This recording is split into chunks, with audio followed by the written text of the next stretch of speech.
Infinite Frontier, issue 6, Joshua Williamson and Zermanico, who's the sole artist credited on this book, which is That felt so good. weird at this point. Yeah. I guess that explains why I wasn't on issue 5. Yeah. He was too busy working on issue 6 by his lonesome. Which is, although admittedly, I think you can tell that maybe this is a little bit rushed by his standards. Yeah. Because It's not the best Zermanico, but I'll still take all Zermanico. Oh sure, yeah, it's definitely popping up for 6 pages. It's definitely better than the really inconsistent issues before this, even if it's not up to his like highest standard, which is nice. So we find out that this dark side that we're seeing is actually a combination of every dark side that's ever existed. Yeah, so he's been folded in, which makes sense because I remember Morrison talking about how Darkseid is a what do they use on WandaVision? Shoot. Well, there's only one of them. So I always hear that all the dark sides are just Darkseid and Highfather and Orion. Like they weren't reborn with each crisis. And this suggests that this Darkseid has been folded all together, which I don't know if you remember the last Darkseid that we had from Justice League Odyssey, but he was reborn from the baby Darkseid from, was it Darkseid War? Yeah. Yeah. So he was that one brought up through, shenanigans. Which now means we don't have to remember that too well because now it's been reset again and we're on this right, because version. But this will give Williamson credit is that he is telling a meta story through comic book storytelling in a way like Jeff Johns kind of did, but this is a little bit so like with Johns in Infinite Crisis, all the issues and continuity came from Superboy Prime punching the walls of reality, right? From their prison. And that's what caused all the little, inconsistencies through, from in the post-crisis Earth. So here, Williamson's kind of doing that, it all happened, and you just have to keep reading to find out what exactly each of them are. And I love that a lot because it really plays with comic books in that form where just because it's the version right now doesn't mean that's the version it's going to be. I think what I like about this little touch is that later on Darkseid talks about wanting to control the Omniverse, and I kind of like the idea that he's an Omni-Darkseid in a way because he's all the versions combined. So I think that's an interesting touch. Basically, Obsidian rushes in to Roy, who's been overtaken with the Omega Lantern power, and basically Obsidian's like, no, I can lead him through this darkness. It's kind of why I exist. It's kind of my thing. It's his speciality. So he does. He kind of snaps Roy out of it. And Flashpoint Batman Thomas Wayne shows up. Actually has kind of a heartfelt little moment, which did surprise me a little bit. He fights Machine Head because Machine Head, of course, has got a beef with Flashpoint's entire existence. And that's with Williamson, real quick. With him, we found out in the last issue of he blames Flashpoint for all the bad stuff happening on his Earth because of the reverberations and whatnot. So again, that's that meta kind of storytelling here that, when Flashpoint happened, it caused problems at, let's say, the New 52, right? So from our perspective reading, we kind of see Machine Head and how that affected that Earth. But so now he wants to take it out. Like, he can't take it out on Flashpoint Earth, so he's going to take it on the lone survivor, Thomas Wayne. But he does also add on that he's going to destroy Earth Zero after he's killed Thomas Wayne. And then Thomas just lists names. He says Dick, Jason, Tim, Stephanie, Cass, Duke. And at first I was a little bit, why is he not saying Barbara? But when I got to the next panel, and he actually sort of defined who this, because the last name he says, of course, is Damien. He saves Damien for last. And when Machine Head asks him, what are you saying, old man? He's like, these are the names of my son's children, and I failed them before. And I'm like, damn, I was not expecting to get an emotional hit from Thomas Wayne, from Flashpoint Batman at the end of this story. But lo and behold, I was kind of rooting for him after that line. But President Superman swoops in, kind of ends the fight. And it becomes this big moment where President Superman has to get to Barry, right? Barry's in this treadmill. He's getting closer and closer to breaking through the barrier, which will give Darkseid access to the Omniverse and break down all the everything. And what I kind of dug, I really like the sequence in here actually. So there's this page where it's like a strip in the middle of panels, and there's like vertical panels on either side. Mm-hmm. And it's basically the giant swoosh beam of like President Superman flying down into where the cosmic treadmill is, or hamster wheel or whatever this damn thing is. Yeah. Right? And then you have the beam of the sort of the dome around it cracking and all the rest of it. And then the next page is just this 2-page like boom white out, rumble. Rackathum. Yeah, at the bottom, but it's mostly just white. And I do like that you're not entirely sure if it's successful yet. Like, you don't really know exactly what's just happened. Has Barry broken the barrier, or has President Superman destroyed everything and grabbed them, and it's made this reaction? Turns out to be the latter, of course. So we have kind of an ending here, but I don't know if you were here for the last issue, but we said that this was. It didn't feel that this was finishing a story. This arc. This felt like it was the prologue to something else. Yeah. And everything that comes here towards the end is, I mean, Roy's alive without the ring. He's just back now, so that's good. So that's neat. Darkseid's still there. Psycho Pirate vanishes away because he's no longer useful. He's needed for another event, which that's right. Yeah. Psycho Pirate shows up at Crises, so. Yep.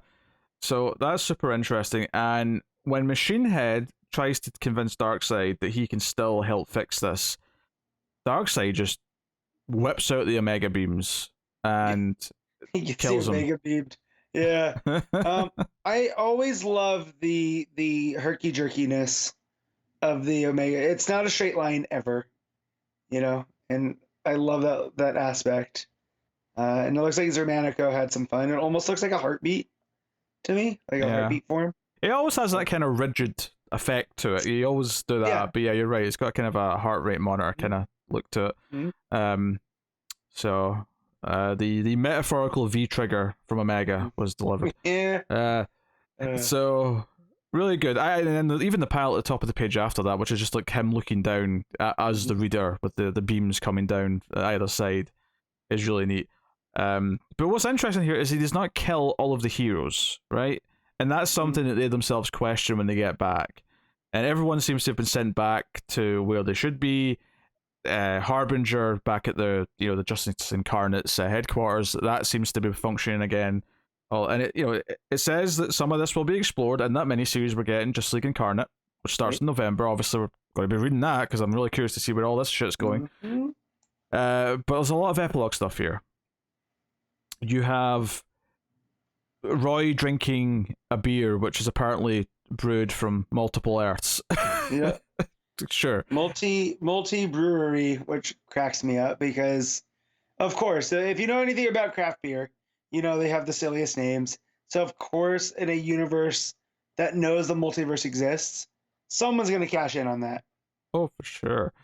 In fact, probably the one reference we might ever get in like proper like mainline continuity to Checkmate existing is when Roy asked Chase where did Bones end up, and she's like, who knows where he ended up, and there's just a panel of him with all the other characters from Checkmate, and I'm like, oh well, I guess that kind of tied it in a little bit. Yeah, and this also puts in that Checkmate is happening after all of this. It does, yeah. So instead of before, which I guess is nice. Yeah.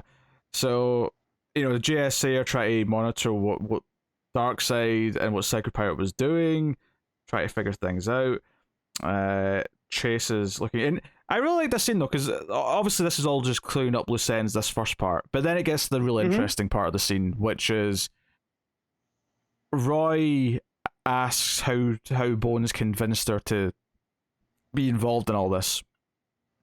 And we find out that scene from the first issue, or from the Zero issue, whatever one it was, where Bones saw the cafe, he showed her photos of different Chases in different worlds, right? And we see one's like a soldier, one's dead, one's got a family, husband and kids, one's got a straitjacket on, and it freaked her out. She says it freaked her out because what if there's a better version of me out there?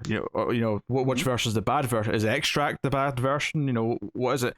But she ultimately decided that, well, what if I'm the best version, and I just need to put the effort in to be the best version, but I could be the best version.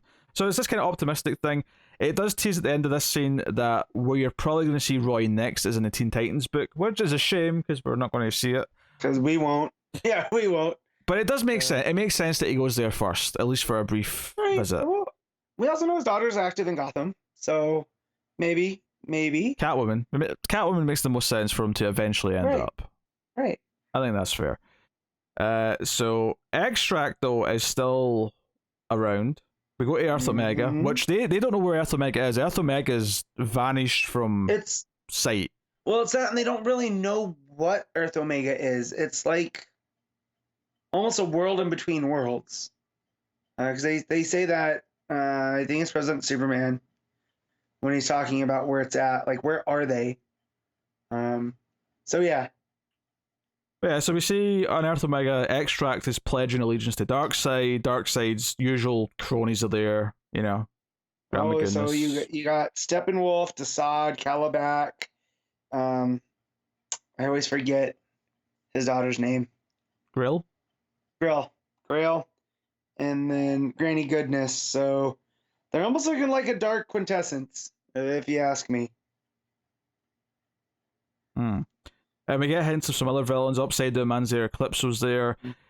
Earth Omega was never a world, as a price of arresting an enemy dormant since the first crisis. So it gives you this sense that he's actually kind of building to something else, to some other villain, and now it wakes. And when you get to the next page, he just calls it the Great Darkness, and we get a 2-page spread which is mostly just black, with just a little bit in the corner of where they're standing, but it's mostly just darkness.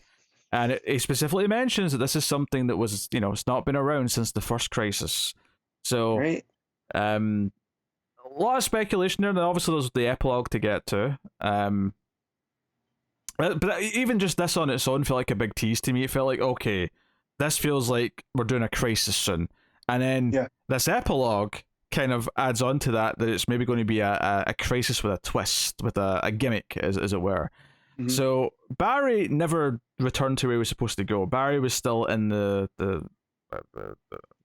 speed. He's not in the Speed Force, is he? No, he's in whatever whatever that hamster wheel brought him to.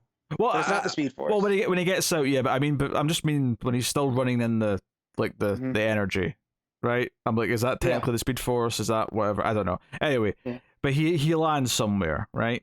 He lands somewhere. And he's all kind of confuddled, and he hears a voice, and this person tells him, and it's Pariah. We find out in the next page, but this person, Pariah, tells him that this is Multiverse 2. Which, I mean, comics are so wacky sometimes, you know that? Yeah. Just pointing that out. But yeah, this was destroyed in the first crisis. So again, we're referencing that first crisis. We're going back to that again. A lot of coming full circle to the original crisis here. He talks about that Antimatter. He talks about Alexander Luthor, so it ties in Infinite Crisis. Talks about Darkseid wanting to control it, which ties in kind of this, but I think more so Final Crisis. I think is the main reference that's trying to make. It says, "My name is Pariah, and it's time that we moved on. Stop apologizing for the past and let the real multiverse truly live."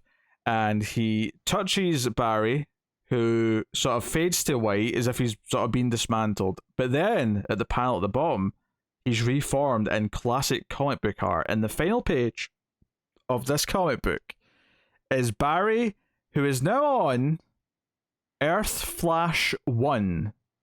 And it's a Silver Age looking piece of art where Barry's at a table. You got a Kid Flash Wally, Jay's there, Tornado Twins. The Tornado Twins. It's this sort of old school Flash family image of them having dinner, and then there's the panel at the bottom that says, of Pariah saying, "We'll all be happy no matter what. To be continued in 2022." So this, to go with this meta idea, this looks like Pariah is, at least for the duration of this big event that we're going to get next year, apparently, Mm-hmm. is maybe going to put various heroes into like sort of like bottled versions of their past, of like different eras that they existed in or something like that. Yeah, it's almost like it's giving them their heart's desire, right? Because Barry's surrounded by family. Yeah. So, and it puts him there. But that page mimics his death from Crisis, from the first Crisis. Mm-hmm. So, like, there's some form of undoing and redoing, which means, like, so what's our Barry up to right now in the Justice League? Like, because as we know through, Bones went to go work with Checkmate, which means now there's a Barry running around with the Justice League that's not this Barry. At least we don't think it's this Barry. Well, I mean, it does say Earth Flash 1. Is it possible that when all that went down, that Barry's, I don't want to say split necessarily, but, we had a divergence in the multiverse where two paths, one where he just goes back and he's still Barry Allen in the Justice League, like normal days. But then the other side of it, there's a Barry now that went to this Earth Flash 1. And it makes me wonder, is there an Earth Flash 2? And is Earth Flash 2 like Wally's perfect scenario? Right. Where that's... And if you get to Earth Flash 3, is that Bart's? Yeah, and so on and so on. And do we get like other Earths for other characters? I mean, the title definitely implies that. Oh, damn it. He also has Wallace sitting on his lap. Oh, so he does. So it is his family. So yeah, man, it's wild. So when we got to the Pariah reveal, I really thought, just based off of the silhouette without reading, I thought, oh, we're doing Monitors again, because just the way that he's dressed, and it ended up being Pariah, which ties up more to Crisis on Infinite Earths. So crazy, but no, this was a solid. This does feel like a prologue and not its own series. Because I wouldn't say like this was a fulfilling read, because it just kind of ends. Like, I still had fun reading it, but it does wrap up a little bit quick. Like, we talked about the Zermanico's art feeling a little rushed, so does kind of the story a little. So it left me excited for this though, whatever this is. 100%. Yeah, Williamson's got that down though, because I feel like he's done this to us before, where he teases whatever's coming next, and we're excited for it. That page with all the villains, I still can't figure out who the top one is. Right? If it's a 9-panel grid, it's in the 2 spot. It's like sitting in the chair. Oh, the ones around Darkseid when he's making his speech. Yeah. Yeah. So I don't know who that is. And then you got Necron on the bottom, Upside Down Man, and Eclipso.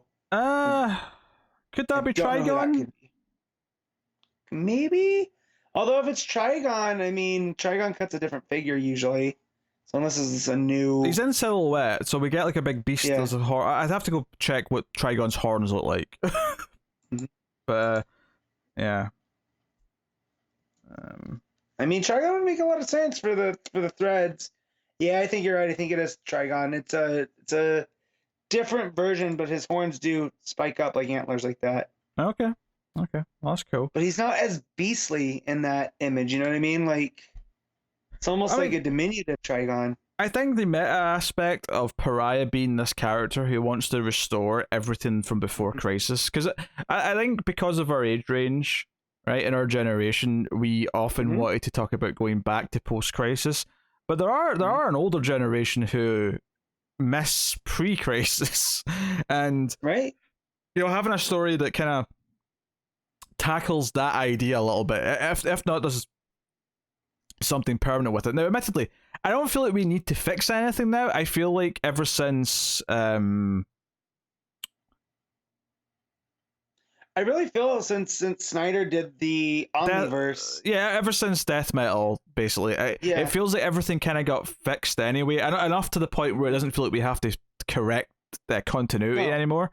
So I'm not sure, like, I'm not like excited for this story because I feel like things need to be fixed. I'm just excited because, okay, we're doing another Crisis level thing, and Pariah possibly being the villain, or at least being something that, like, maybe in like a sort of Barry Allen Flashpoint role ends up causing a big problem without meaning to, Right. because he thinks, you know, it's well intentioned because he thinks he's making everyone happy, but not really. Like, what if Darkseid's whole plan to unleash this, you know, this great darkness, what if that starts to be successful because too many of the Justice League have been put in their own happy little worlds where they're, you know, and to be honest, maybe Matt, that's what's causing the great darkness, though, right? It's the lack of light because they're not together because they're all off on their own. Possible, but I mean, at that point, though, is Pariah working for Darkseid? I don't think, it doesn't feel like he is. It feels separate. No, but what if not that he's working for him, but just Pariah doing this is what is causing the great darkness because it's an absence. I actually just wonder if Flash, Barry, that is on Justice League, is just kind of a mistake that we're just going to have to accept, because the main Flash book, like, that's the Wally book. So in theory, Barry could technically just be gone for, you know, however many months this is till this starts. Yeah. So I'm sure there'll be some inconsistencies that don't quite line up with the Justice League book, but, you know, for sure. You know, whatever. Who knows? Maybe they'll pull something wacky where we'll find out that Barry in Justice League is an imposter or something. come the start of this crisis on Perfect Earths, or whatever they're going to call the damn thing. I almost said Future Imperfect and then realized that's a Hulk story. Dummy. I can see it be called something like that, like Crisis on Ideal Earths or something like that. Like, I could see them playing with the name, because I don't know. We'll see what they end up calling it, but it does feel like it's a crisis. I mean, there's too many references to Crisis. There's too many multiverse and omniverse related things, and then you bring in Pariah, like, and even Darkseid referencing the original Crisis, which I have to assume, especially given the way that Pariah starts talking about him watching the worlds of the second multiverse dying, I have to assume that maybe those link up, and it's talking about the great, like, you know, basically the nothing that destroyed all of those Earths. You know. Well, and that's what I'm wondering with the Great Darkness saga. It's been a while, but I mean that's what ultimately is Darkseid's tied to because of the Legion story. So, but I'm trying to find out here that when eventually Darkseid is revealed, it's through the Great Darkness. So it doesn't exactly say what it is.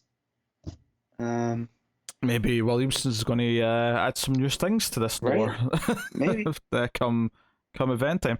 As far as the issue itself goes, it's a fun enough read.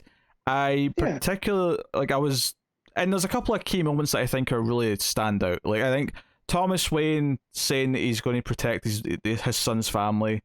I thought was a good one. Good moment. I think Chase giving her reason for sort of having the will to go on. Turnroy's conversation I thought was very enjoyable, and then all the teases at the end are very tantalizing for what's coming next. The only thing that I'd say is maybe the weakest part is probably the first little chunk, which is just the big fight. Well, the big fight's just kind of whatever. Yeah, that's where it feels kind of rushed in that story that we spend a lot of time with that fight and then with the epilogue because Williamson's going to tease what's going on. So it doesn't end up feeling like its own story, just like a jumping off point for what he has planned for 2022. So there you go. What are you rating Infinite Crisis issue 6? It was 7.5.